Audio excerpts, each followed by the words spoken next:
Olá,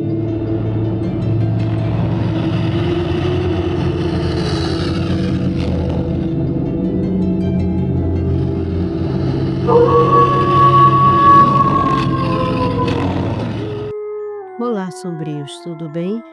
Antes de começar o vídeo, já peço a você que deixe seu like, se inscreva e compartilhe. Gosta do nosso conteúdo e deseja ajudar o canal? Clica no botão de valeu e contribua com o que seu coração desejar, ou seja membro. Faça parte do clube de canais, acesse o link na descrição do vídeo e veja qual categoria é mais confortável para você e faça sua inscrição. Também estarei deixando o Pix na descrição do vídeo, caso queira nos ajudar dessa forma. Desde já, eu agradeço. A Caçadora e o Lobisomem, parte 8. Cassie tirou as algemas de Rony e desfez um círculo de sal. Ele a observava em silêncio enquanto ela reunia o sal misturado à água benta e o guardava cuidadosamente em um recipiente. Ela evitava encará-lo, mas sentia seu olhar fixo nela. Constrangida, murmurou: "Pare de me olhar assim, Rangel. Está me incomodando." Ele abriu um sorriso divertido. "Qual a finalidade disso? Achei que depois de usado, esses ingredientes perdiam o efeito." Cassie finalmente olhou para ele e estendeu a mão. "Me dê sua mão." Rony hesitou por um instante e, meio desconfiado, obedeceu. Cassie pegou um punhado da mistura e despejou na palma da mão dele. O efeito foi imediato. Uma dor lacinante atravessou sua pele, queimando e ardendo, como se brasas vivas tivessem sido despejadas ali. Ele instintivamente sacudiu a mão, tentando se livrar da substância, mas era tarde. Quando olhou para a palma da mão, viu a pele marcada por uma queimadura em carne viva. Cassie observou a reação dele com frieza antes de dizer: "Eu não sei quem foi que decidiu que os efeitos das coisas bentas têm prazo de validade, mas, uma vez abençoadas, são para sempre." Ela ergueu o recipiente, deixando claro o que pretendia. "Essa mistura vai receber mais um ingrediente e se tornar o recheio das minhas balas." Rony respirou fundo, ainda sentindo a dor latejante. Observou-a por um momento antes de enrolar a mão com o lenço que antes cobria seus olhos.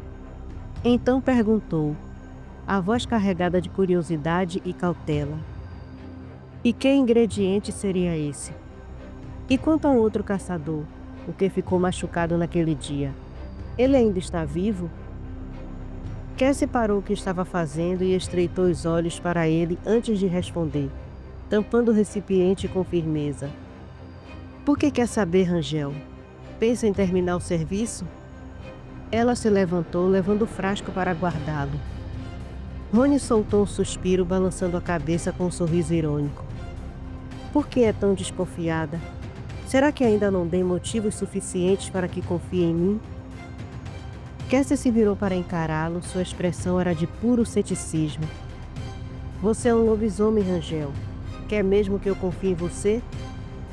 Ela se aproximou alguns passos, os olhos carregados de lembranças sombrias.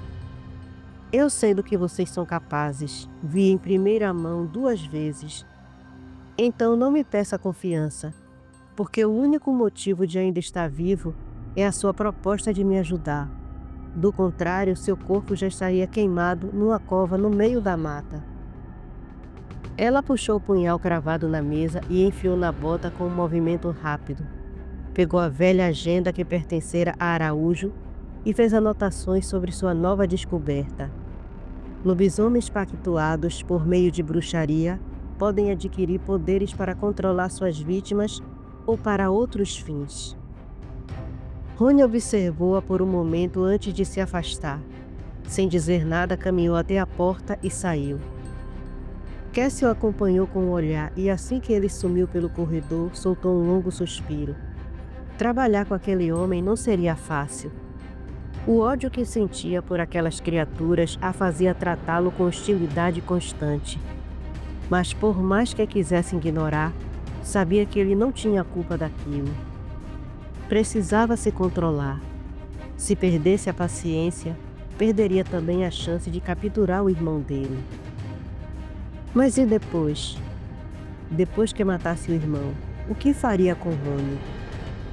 Essa pergunta queimava em sua mente, e ela percebeu que cedo ou tarde estaria diante de uma decisão que não queria tomar. Rony terminou de fazer um curativo na mão, observando o ferimento que sabia que demoraria a cicatrizar.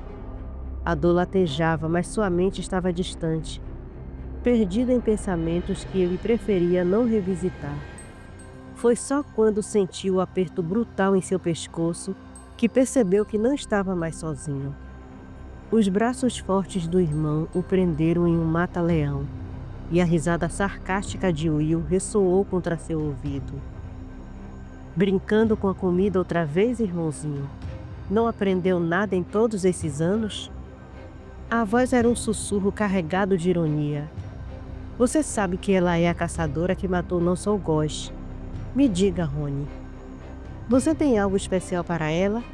Ou vai ser como as outras? Rony lutava para se livrar do aperto, os pulmões queimando com a falta de ar. Conseguiu soltar um resmungo, a voz fraca pela pressão no pescoço. Não faço mais isso, Will, você sabe disso. Agora me solta, está me sufocando. Will riu, um som baixo cheio de escárnio. Afrouxou o aperto, mas não soltou completamente. Não faz mais isso consciente, irmão. Mas a fera dentro de você tem fome. E quando você não se alimenta, ela assume o controle. Ele inclinou a cabeça como se estivesse saboreando cada palavra antes de dizê-las. Você nem percebe, não é? Mas também não consegue explicar o sangue nas mãos no dia seguinte. E toda a porcaria que vomita no vaso. Ou percebe, mas prefere se enganar. Rony fechou os olhos por um instante, os dentes cerrados. A dor no pescoço não era nada comparado ao peso das palavras do irmão, porque no fundo ele sabia que eram verdades. Rony deu uma forte cotovelada na costela do irmão, forçando-o a soltá-lo. Ofegante e furioso, ele se virou, os olhos ardendo de raiva. Que me conste, isso só aconteceu uma vez, rosnou, tentando convencer a si mesmo tanto quanto ao irmão. Uma vez, Will. Não aconteceu de novo, eu tenho certeza. Will massageou o lado atingido, mas seu sorriso sarcástico permaneceu intacto. Não, você não tem certeza, Rony. Mas eu posso lhe garantir que temos corrido juntos muitas vezes pela mata. E você é ótimo caçando. Rony cerrou os punhos, o peito subindo e descendo com a respiração pesada. Chega! Chega, Will! Por que não me deixa em paz? Vá embora, saia daqui! Will passou por ele com calma, indo em direção à janela. Eu as atraio, Rony. Sua voz era um sussurro carregado de perversidade. Nós matamos e nós as comemos. Ele se virou parcialmente para encará-lo, os olhos brilhando no escuro. Nós dois, Rony. Ser amiguinho da caçadora não vai garantir que continue vivo. Antes que Rony pudesse reagir, Will saltou pela janela e sumiu na noite. Do lado de fora, caminhou pelo estacionamento com um sorriso satisfeito. Tinha conseguido exatamente o que queria. Rony duvidava de si mesmo. A incerteza era a chave para que ele continuasse atrapalhando a caçadora, como já vinha fazendo há meses. Will sabia a verdade.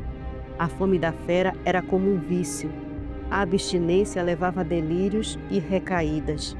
E Rony havia tido uma, apenas uma, mas a dúvida o corroía, e isso era o suficiente para que Will permanecesse intocável. Vendo um caminhoneiro se preparando para sair, ele se aproximou sem pressa e pegou uma carona.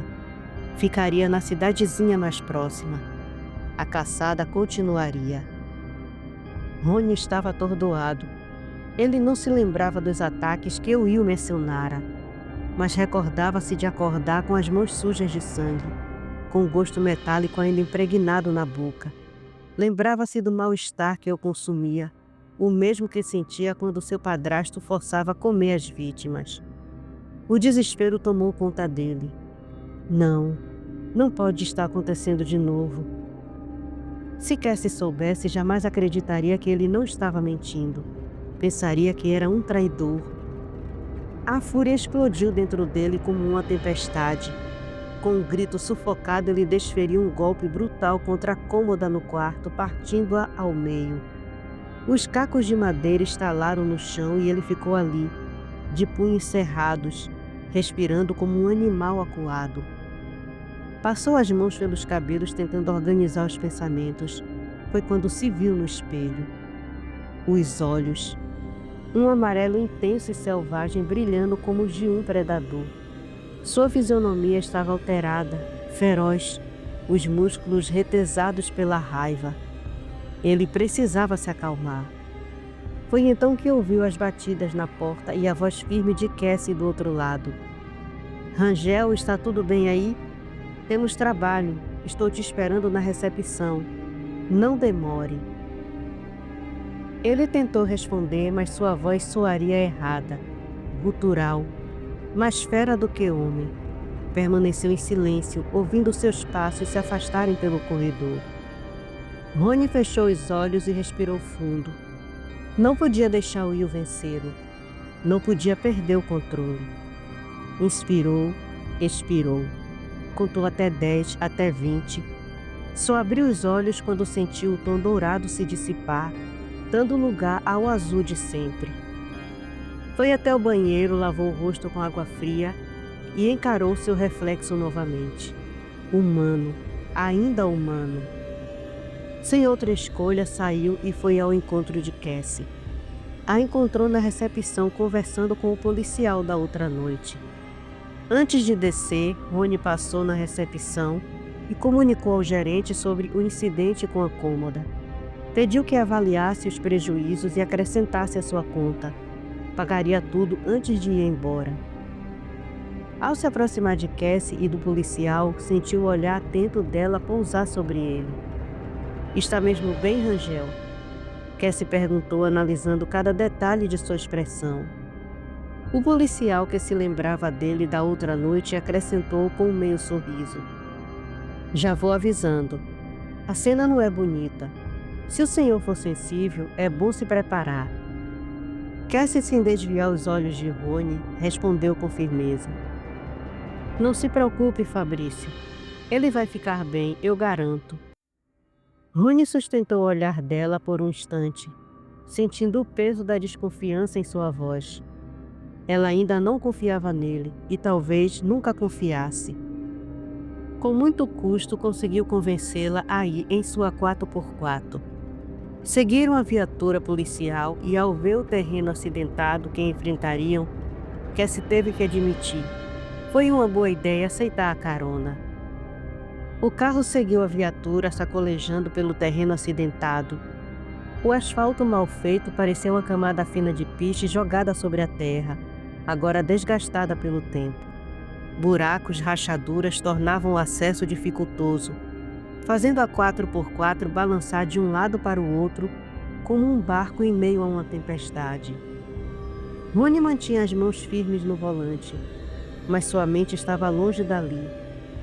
As palavras do irmão ecoavam em sua cabeça como um veneno lento. E se ele tivesse participado do que estava prestes a ver?